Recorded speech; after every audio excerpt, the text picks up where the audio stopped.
Hi, and welcome to the Long Range Shooting and Custom Rifle Building podcast presented by Wolf Precision Incorporated, where we learn about and share long range shooting and custom rifle building. I am your host, Jamie Dodson, and welcome to the show.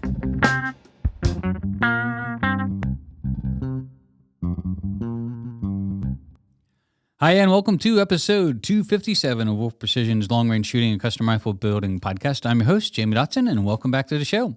In this episode, we'd like to wish everybody a Merry Christmas, and we have 2 slots we will be giving away for our long-range shooting school as a gift or a giving forward here for 2026. So stick around to the end of the podcast for learning how to join and register to win. We're also going to continue on our Because You Asked series, and this is a very common one.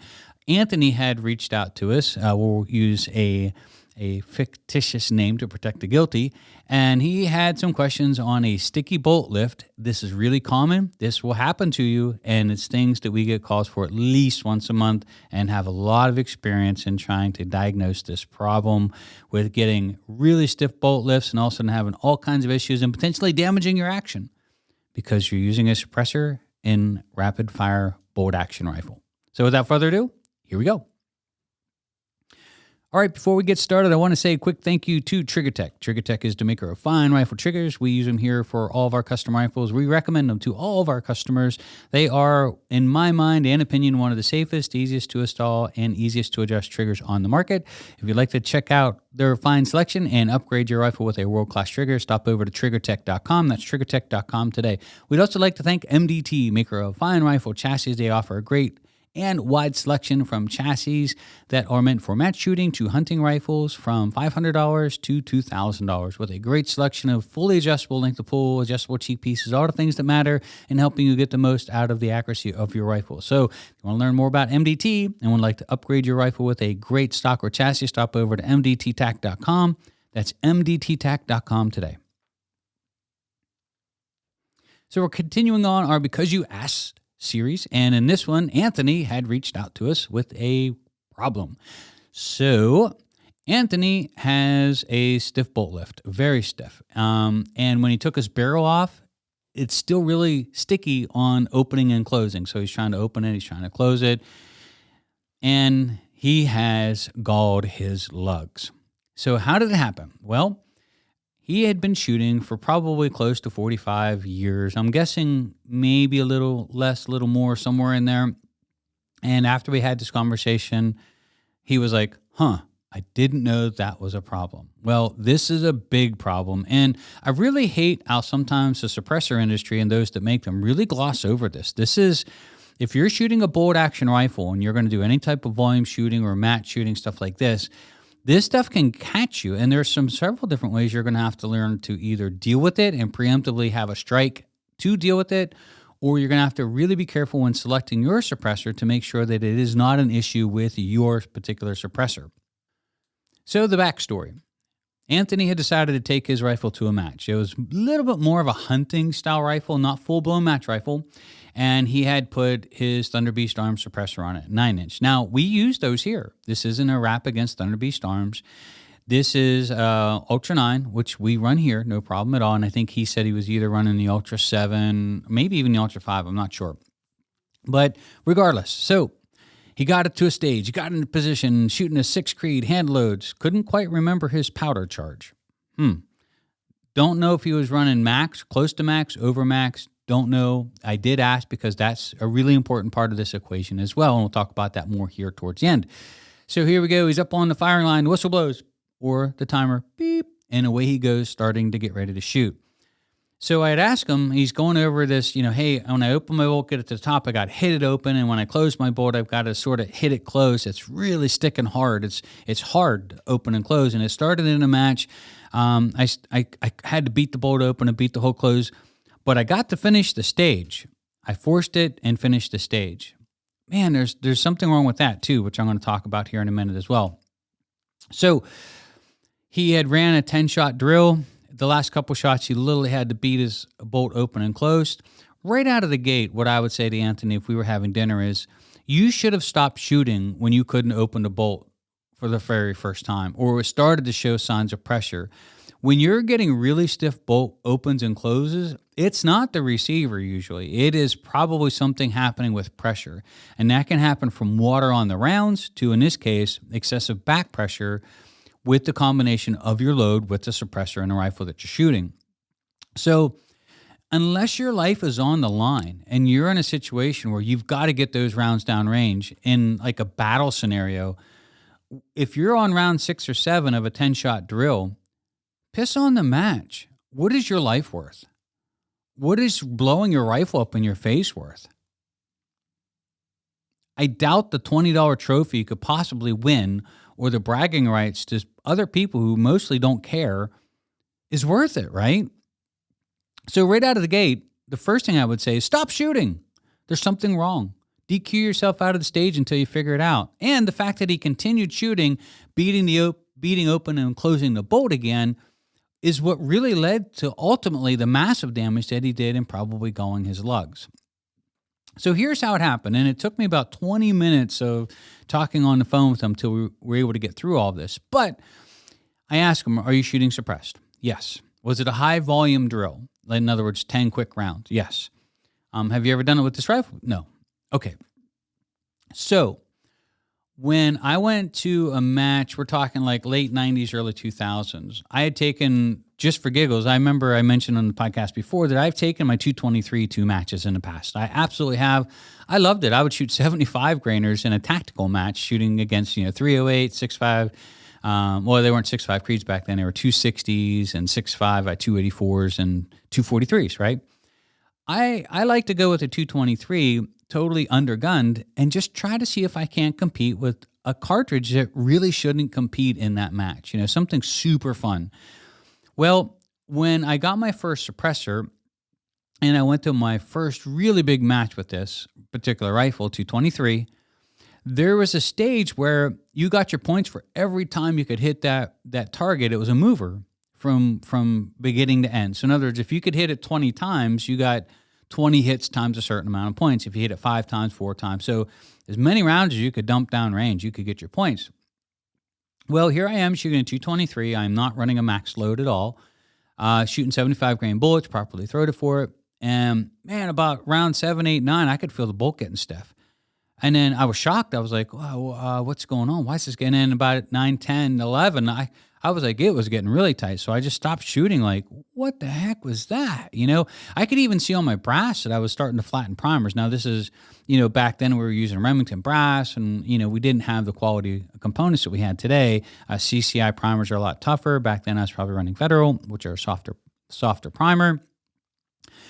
So that anomaly happened. And then I didn't run that gun in a match for a little while. I mean, I shot it at home and it never happened again. I didn't damage my lugs, of course, but I noticed it and it was getting stiffer as I kept shooting. Well, fast forward to my match gun in 260, I went from shooting a muzzle brake to a suppressor. I went to a very similar match where we started to get into some higher volume shooting and the same thing happened. Like I was getting through a magazine change onto the next target. And man, my bolts started getting super tough to lift. I was like, what is that? And I looked at my brass at the end of the stage. And again, I didn't have the gun locked up, but I could feel that it was getting stiffer. It wasn't tight. It wasn't beating the bolt open or anything, but I could certainly feel a difference. And then I went back home and then I started testing. Like, why is it doing this? Well, when you shoot suppressed, as you start getting into the higher volumes, you get an excessive amount of back pressure. The same thing happens with an AR-15 with something like, let's just say a Thunderbeast Arms Ultra 9 or any type of suppressor that doesn't have some type of blow-through technology to mitigate back pressure. The back pressure, in my experience, has increased. So I took 2 rifles to the range, a lot of ammunition. I'd put the suppressor on, and I would try to dump 2 10-round magazines. And true to form, right around 8, 9, 10, 11, the bolts started getting stiff as can be. And so both guns did the same thing. Then I took the suppressors off. I dumped all 20 rounds as fast as I could pull the trigger with no issue whatsoever. I put the suppressors back on. 8, 9, 10, 11, 12 rounds, I start to get stiff bolt lifts again. Took the suppressors off. I could run 20 rounds, 30 rounds, no problem at all. 40 rounds, no problem at all. The problem was the suppressors. When they get hot, and as you start getting in that higher round count quickly, it starts to create more and more back pressure, which is causing you that issue. Now, this gentleman has probably galled his lugs, which means he got so much pressure with them sticking together, and he probably didn't have Milcom, which is what we recommend to use for grease on your lugs, to help protect from this, but he probably galled his lugs, which means he made these record player marks that run both on the lugs as well as in the receiver, and it only gets worse. The only way to get rid of that is you're going to have to lap the lugs and have a professional do it, because it's going to change your headspace a little bit, and it could cause big issues if you do it wrong. But what's amazing is we get this phone call about, I would say maybe every 4 to 6 weeks, and that's over the last 10, 15 years. And a lot of the people that build the suppressors will call BS on this and say it's not true. But I say take these same suppressors, put them on an AR-15 and go shoot it and watch the bolt slap. It's probably good enough to potentially damage the AR, if not hurt something or break something. You have to adjust your gas tube for these things. So my rule is this, is that if you're going to shoot suppressed, which that's all I do not shoot unsuppressed. There is a giant period after that, because I would like to be able to hear our conversations for at least the next 20 years of my life. So that said, how do we mitigate it? Well, the first thing that we do is we actually back our loads off with the suppressor a little bit. So I don't run max loads or even near max loads. I look for that lower node, so that way it gives me some grace period for things warming up, and I'm not inadvertently already pushing pressure or close to it before the suppressor warms up. So that's number one. Number two, be really careful when it rains. If your rounds get wet, that's going to really be a multiplier in causing you problems that much faster, because now the rounds can't expand, which increases pressure, which then you combine that with a hot suppressor getting warm, and now you've got really big problems. Like, I know one gentleman in years past that said he loved it when it rains because there was at least a couple rifles going to get completely locked up. And that would happen. So guys are running close to max. They get their brass wet. They stick it in the gun. Hunting scenario would be another one. They pull the trigger and all of a sudden they can't get their bolt open. Or they blow a primer. We've actually seen primers get popped because of this as well. If you're going to shoot suppressed, I really recommend looking at all of the newer technology that's out there. Look for something that actually mitigates or deals with back pressure. Think of something that would be AR-15 safe. In other words, if they're advertising, you could put this on an AR and not have to adjust your gas block for your back pressure, that's probably a good choice for a bolt gun as well, because then as you're shooting, there's less of a chance of actually getting that massive pressure spike as you're working up through your rounds. And then the other part of this is a barrel cooler. So we shoot 100% suppressed at our shooting school, and there are times here at the shooting school in the summertime, it's 90 degrees, and guys are dumping rounds like it's an all-you-can-eat buffet, right? We have a particular stage that we're shooting, and they are just dumping rounds through the guns. How we deal with that is we try to keep the barrels cool between stages. So barrels warm up, and they take forever to cool down. And a lot of the barrel coolers that you see out there are absolute garbage. They don't move the volume of air that we need. So another remedy, if you're going to do this type of shooting, is to purchase a barrel cooler. Now, we have them on our website for sale. You're more than welcome to purchase them. This was trial and error. We had tried 100 different types of different pumps and combinations to see what we could do to get not high pressure, but high volume air to move through the barrel and through the suppressor. And our goal at the shooting school is to cool the suppressor off. Like, we've got to get the suppressor cooled off quickly. And so what we found is with the barrel coolers that we sell, we can usually get 2 or 3 good, 1 minute to 2 minute pushes through the suppressors at least, and sometimes more than that. And then we shoot. If the guns are really hot, we'll put the barrel cool in, let it run for a minute or two, and we're back to shooting a cold gun again. What I really recommend if you're going to do this is also buy one of those little backup battery packs. You can buy an Anchor on Amazon now that has a ton of power to it for like $20 or $30. And then in between relays or stages, be charging your barrel cooler so it just doesn't die. Now, you can't run your barrel cooler with the battery pack plugged into it, but you can keep it topping off for that half an hour or 40 minutes that you're shooting until you might need it again. And that way your barrel cooler always is charged and ready to go. So you can find our barrel coolers online. They're on our website for sale. You can purchase them there, and we can actually ship them out to you. We make them here, and we don't make the pump, but we put it all together here, and it's what we use at the shooting school. We started selling them because people were seeing them at the school and be like, wow, where can I buy that? And I was like, well, we really didn't make them to sell them. We made them for ourselves. And they're like, well, I'd like to buy one of those. So if you buy one, we really appreciate it. It makes a good Christmas gift for somebody, although they won't get it till after the new year, I'm sure, with shipping. But buy a good barrel cooler. That will help. And then make sure you're very picky on selecting your suppressor. So before we continue on, I want to say thank you to another sponsor and advertiser here. Krieger Barrels is the maker of fine cut rifle barrels. They're made in the great state of Wisconsin. They are some of the finest rifle barrels on the market, in my opinion. They're a family-owned and operated business. We really like them to be our A barrels here for all of our rifles. We just did a barrel contouring video where we showed you the barrel contours that we offer for sale. Not contouring. We didn't show you the actual contouring of the barrels, but the three common contours that we use here, from hunting to sort of an in-between to a full-on match contour, as well as some of the other options that you have. So if you get a chance, you want to stop over to YouTube and see our videos showing our contours that are our general offerings, you're more than welcome to stop over and check it out. But Krieger Barrels has a website where you can get in and order barrels in stock and have them within as little as 2 to 3 business days. They also have a sales page. So their Krieger Direct program, as well as their sales page, a lot of times you can scour through that and actually get a barrel pretty quickly. So if you want to upgrade your rifle and you're going to do it with a custom barrel, we recommend Krieger Barrels. You can stop over and learn more about Krieger Barrels at KriegerBarrels.com. That's KriegerBarrels.com. All right, so our 2026 giveaway. Now, we're actually going to do 2. So if you stick around a minute, we're going to go through this in some detail. But every year we like to try to give something back to the community, no strings attached, right? And we usually do it through the form of a slot at our shooting school, all inclusive, which includes a custom rifle, not to keep, but to use at the school, and includes your ammunition. I mean, it really is something special to go through with only 5 students.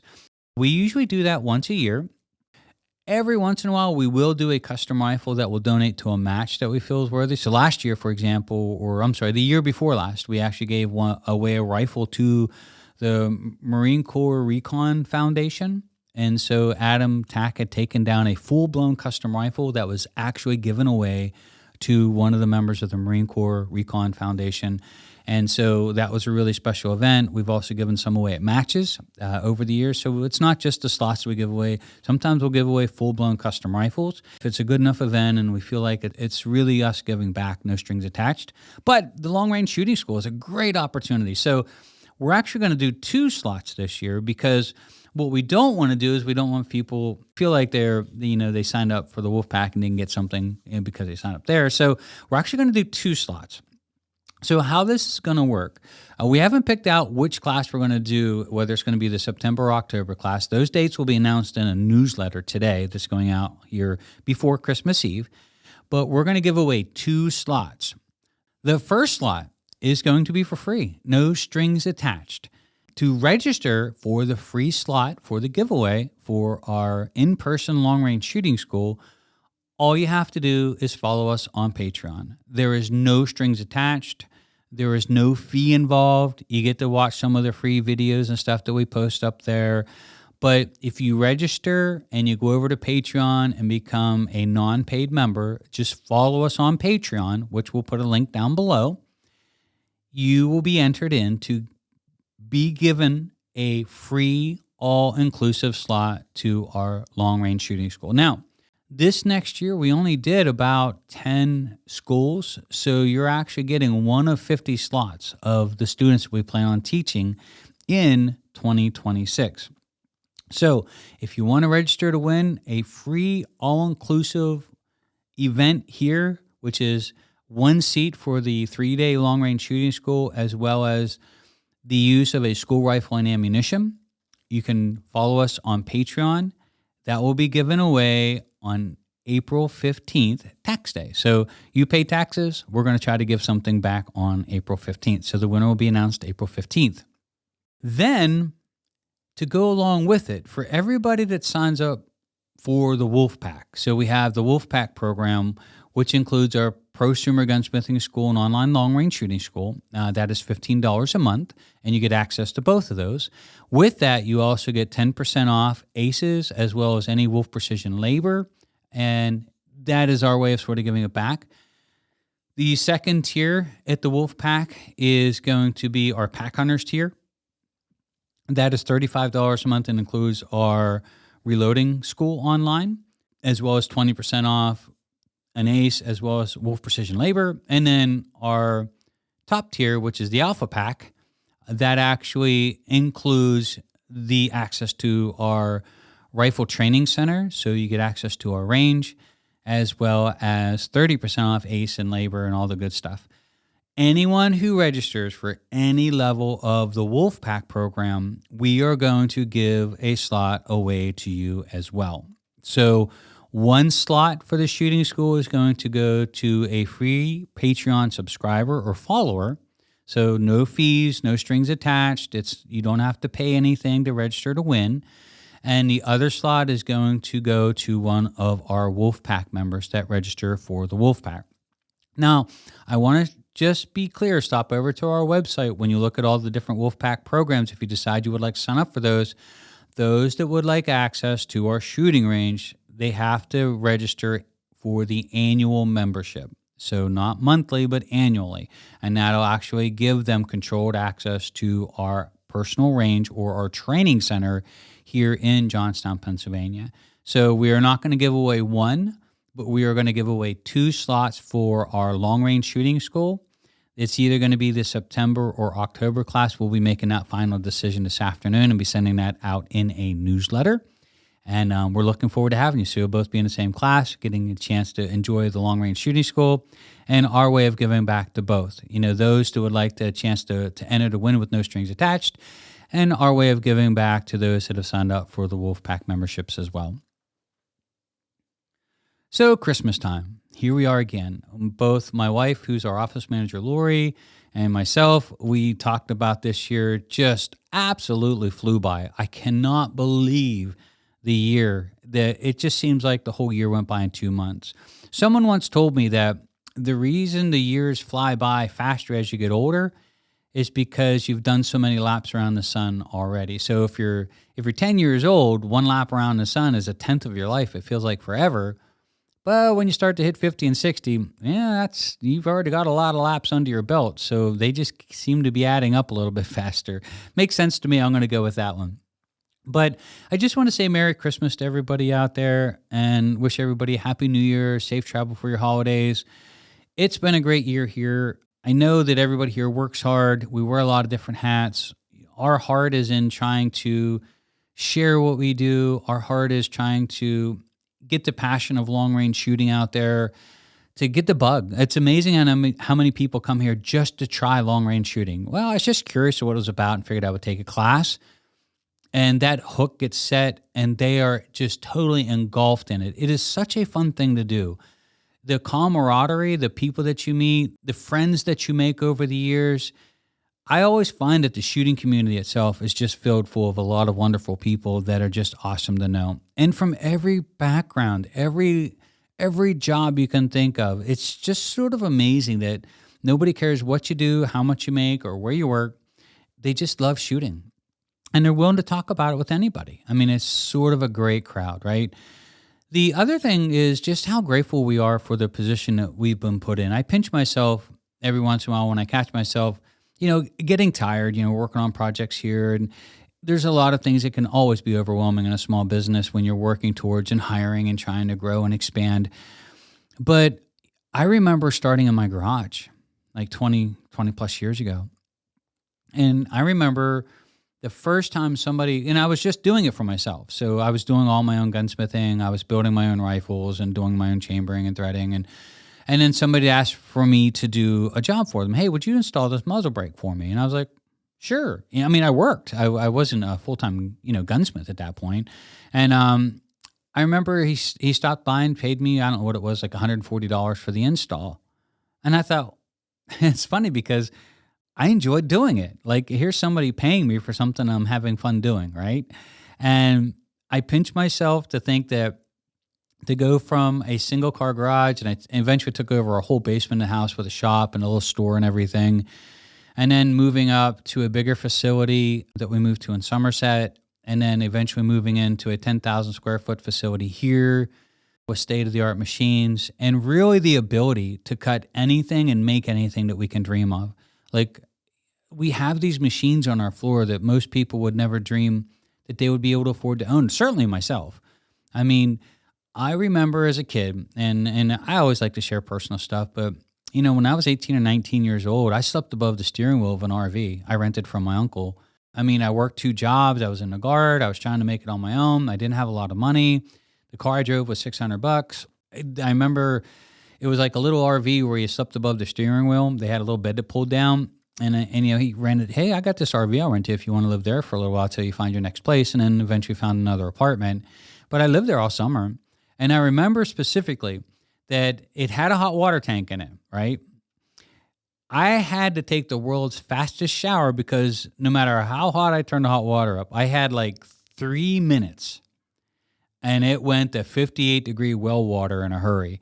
And I remember thinking how much I hated that transition of just being able to barely soap up and rinsing off as I'm racing it, right? I mean, I'm lathering up, and then I'm racing the cold water that's coming, and eventually I just never seem to win. Like eventually I'm in there getting the last soap off of me with 58-degree well water being, thrown all over me and getting out of that shower like not mad, but like, holy shit, that's cold. So, to be grateful, right? I remember where I was at. I remember when $1 was everything. I remember, I always tell to my wife, and especially a lot of you guys that went to college, went to school and, bootstrapped it through. If you've ever had the experience of choosing between milk or cereal, then you know what I'm talking about. So if you've ever eaten dry cereal because you just didn't have enough money to buy the milk to go on top of it till your next paycheck, you get it. And then here we are setting with these world-class machines and just great people surrounding us that are helping us all the time. Great team members. Like we just picked up a new team member a couple months ago. His name's Dan. He's doing a fabulous job. I mean, what a great guy. What a great addition to the team. If you call in, you'll probably get a chance to talk to him. I mean, just world-class in every way. We're super, super fortunate to find him. We have Matt here working, one of our machinists, and we're getting ready to hire another team member for a machinist. So, gosh, I just want to be grateful and say, thanks to all of you that have made this happen. All those that have trusted us, even in the early years with our OA system and this crazy idea of how we build rifles. You've supported us. You've gone out and you've taken a chance on a product that nobody's ever heard of and be like, I think that's pretty interesting. I'm going to give it a go. And you've trusted us. And we don't take that part lightly either. So to all of you that have made this what it is today and the opportunities that we've been given, we want to say thank you. We want to say Merry Christmas. We want to always stand here with a little piece of humble pie and a little bit of gratitude in the heart and a lot of servient attitude to say that that's what we're here for. We're here to serve our greater good. We're here to serve our fellow man. We're here to, help. One of the things I really encourage you to, and I don't talk about this stuff very much, but I'm just going to throw it out there.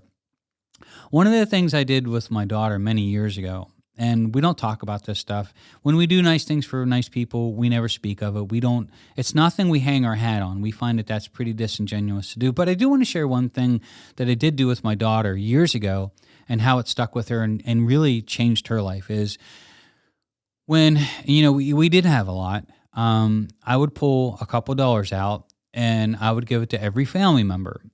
And their goal was to go around sometime between then and Christmas and find somebody that called to them, find someone that spoke to them, find someone that your heart just yearned, that this person needs somebody to lift them up a little bit.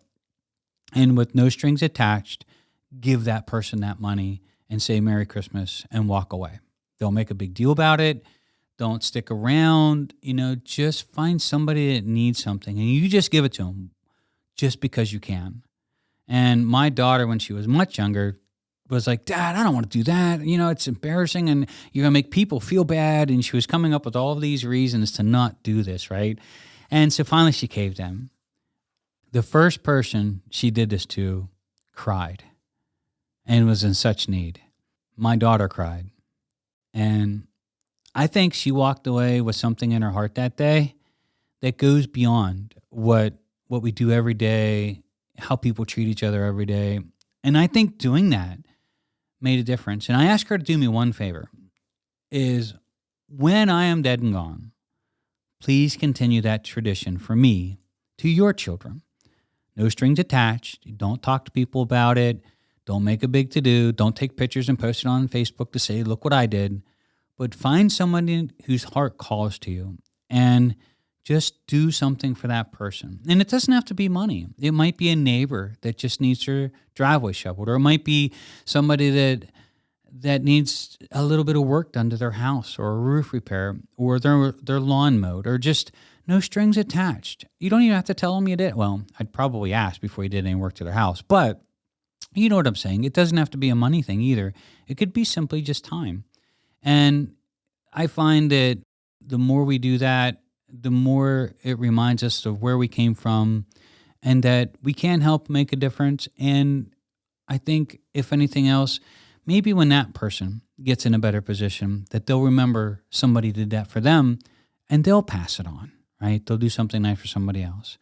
So we want to wish everybody a Merry Christmas. We want to say thank you all for all the kindness that you've showed us over the years with both supporting our business as well as, helping us through the years. A lot of customers have given us great advice and have just come down to help us with different projects, whether it's at the range or here at the building. We have had and have been blessed so many times with that we cannot give enough back to say thank you. So without going overboard, Merry Christmas, everybody, from Jamie and all of us here at Wolf Precision. We hope everybody has a very Merry Christmas, has safe travels for their holidays, and a Happy New Year.